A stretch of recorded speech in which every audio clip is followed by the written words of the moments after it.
We moved here in March of 1990. It's great to be able to have a family business, of course, and your kids can be part of what you're doing. Benjamin, I think, was 2.5 when we moved here, and he already wanted to go out to the greenhouse. Of course, it didn't look like anything what it does now. It was 6 acres, and we lived in that little yellow house, a little farmhouse. Life was, for us, bringing those kids up on a farm like that, it was great. It was just great. Starts with my dad when he bought it. He was always the first one out here, the last one to leave. No job was too low for him to do. He did anything and everything to help this place be successful. And that kind of positive, hard-working attitude is contagious. It was contagious for all of us kids. We all grasp onto it and would do anything and everything to help because Pop was doing it. Unspoken rule was, you're only as good as your employees are. So we can build the nicest building and the nicest greenhouse in the world, but if we don't have good employees, we got nothing.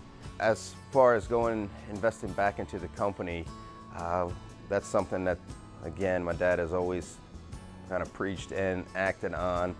In November 11, 1999, we had a horrendous fire here, which was devastating to most of us. When the fire came, I was in college. I remember getting the call and being in college and coming back and seeing the place pretty much 2/3 destroyed. I remember watching my dad, and even though I knew it bothered him and that he was worried, he never gave that impression. He never bemoaned the fact that his place burned down. He just dealt with it. He said, "The Lord giveth and He taketh away." Well, what's going to happen to all of us and all the employees, because he could have easily closed the doors and forget about it, and he didn't. He wanted to make sure that all of his employees were taken care of and continue to work. The biggest takeaway for me and the fire with Dad was by the next morning, he had already concluded that everybody was going to have their job. Speaking about the culture here is one of the things that really sets us apart from any other organization. The core values of family, friendship, togetherness, of really becoming a team is not just buzzwords around here. It's something that's taken very seriously, and it's something that's tangible for each employee.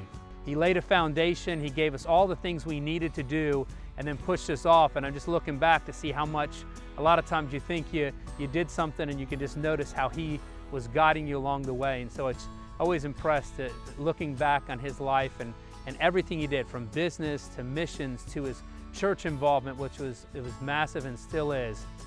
He always just puts everything into it 100%, and always just relying on the Lord and never raising questions, never casting the blame.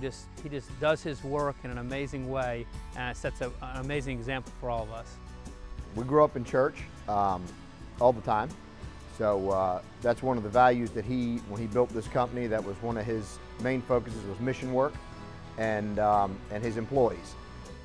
Some of the core values that I have taken away from Dad, okay, faith is first, family is second, work is probably a 2.1. It's right there with family.